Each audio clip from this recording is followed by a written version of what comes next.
Hi friends, welcome back to my channel. Tasty చారు చేద్దామా, రసం. సో దీనికి కావాల్సింది మొదటిగా కొద్దిగా చింతపండు, కొద్దిగా స్లైస్డ్ ఆనియన్ అండ్ కొద్దిగా కొత్తిమీర. ఇవన్నీ కూడా బాగా మనం స్మాష్ చేసుకోవాలి. వీటిలో ఉన్న ఫ్లేవర్ అంతా కూడా వాటర్లో దిగాలన్నమాట. అలాగా బాగా స్మాష్ చేసుకున్నాక దీంట్లోని మనము కారం వేసుకోవాలి. కారం వేసుకున్నాక దీంట్లోని కొద్దిగా పసుపు అండ్ తర్వాత కొద్దిగా కొరియాండర్ పౌడర్ అండ్ దీంట్లోని వేయించి పెట్టుకున్న జీలకర్ర అండ్ మెంతుల పౌడర్ అయితే వేసుకొని ఒక్కసారి దీన్ని అలా మిక్స్ చేసుకొని దీని ఒక్క బాయిల్కి అయితే రానివ్వాలి.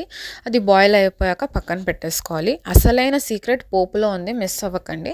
ఒక కడాయి పెట్టుకొని మనం ఆ పోపుకు కావాల్సినంత ఆయిల్ వేసుకొని స్లైస్డ్ ఆనియన్ అయితే వేసుకోవాలి.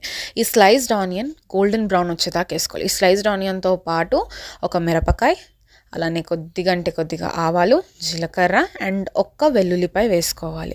ఇవి ఇలా గోల్డెన్ బ్రౌన్ రావాలి. బిర్యానీకి మనం వేసుకుంటాం చూడండి, అలా రావాలన్నమాట. అలా కలర్ వచ్చేదాకా వేపుకొని లాస్ట్లో కరివేపాకు వేసుకుంటే సరిపోతుంది. సో అలా గోల్డెన్ బ్రౌన్ వచ్చేదాకా వేపుకొని ఈ పోపు అంతా కూడా మనము చారులోకి వేసేసుకుంటే టేస్టీ చారు రెడీ. మరి మీరు ట్రై చేస్తారా? తప్పకుండా అయితే కమెంట్ చేయండి. బాయ్.